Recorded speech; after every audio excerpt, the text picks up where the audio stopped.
Swing Prelude. Let's walk through a quick combat. Well, it probably won't be quick with my brain today. Nevertheless, here we go.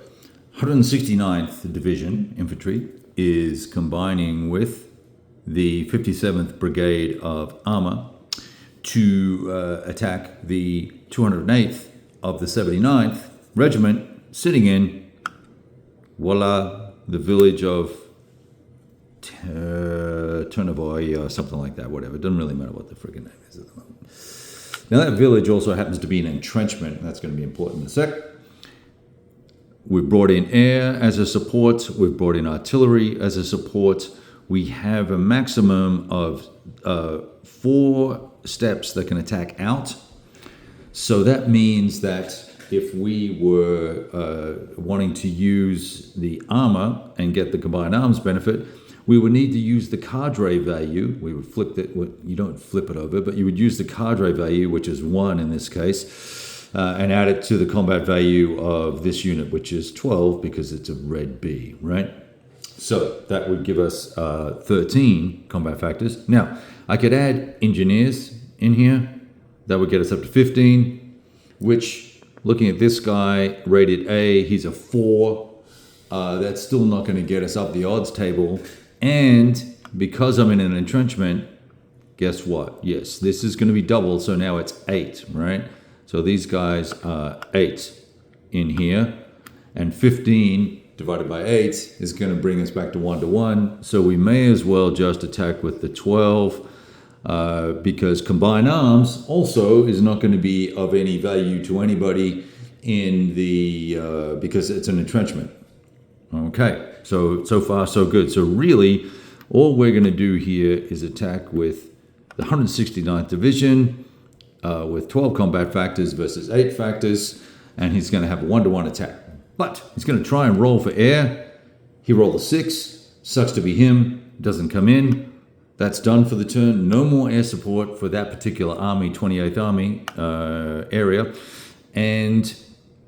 But we can use artillery. Boom. So we'll do that. It's within 2 hexes, so we're good to go. So that will shift us up to 2-to-1. It's the first turn of the game. Soviet surprise. What a surprise. +1, so that brings us up to 3-to-1. You can't see that, but trust me, we rolled a 9.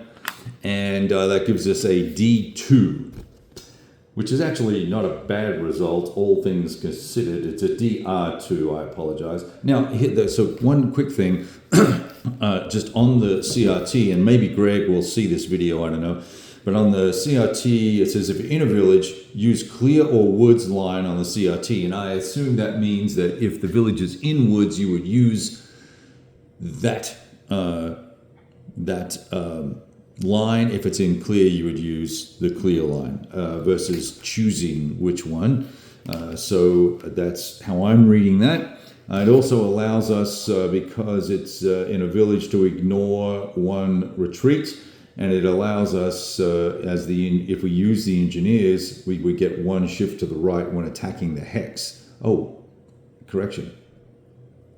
Oh no, that's right. I was looking at the city, but it's same deal. Defender may ignore 1 retreat hex, and engineers don't matter. Ignore what I just said about engineers. So we roll the 9, DR2. These guys looking at the map, looking at the lack and paucity of units around them, saying, we better eat it, and we will ignore 1 retreat and stay in the hex. And that, my friends, is the very first combat for Spring Prelude. It only took 4 minutes for me to talk it through. In any case, it was much quicker to actually do it. Clean, simple, tight rules for combat. The CRT, I'm going to back out the camera right now. CRT is here, of course, and you've got all your shifts left and right, all pretty straightforward. You've got a nice clean table with 11 different combat results as you go through the exercise, because it's 2d6. And Bob's your uncle. All right, there you go. Roll dice.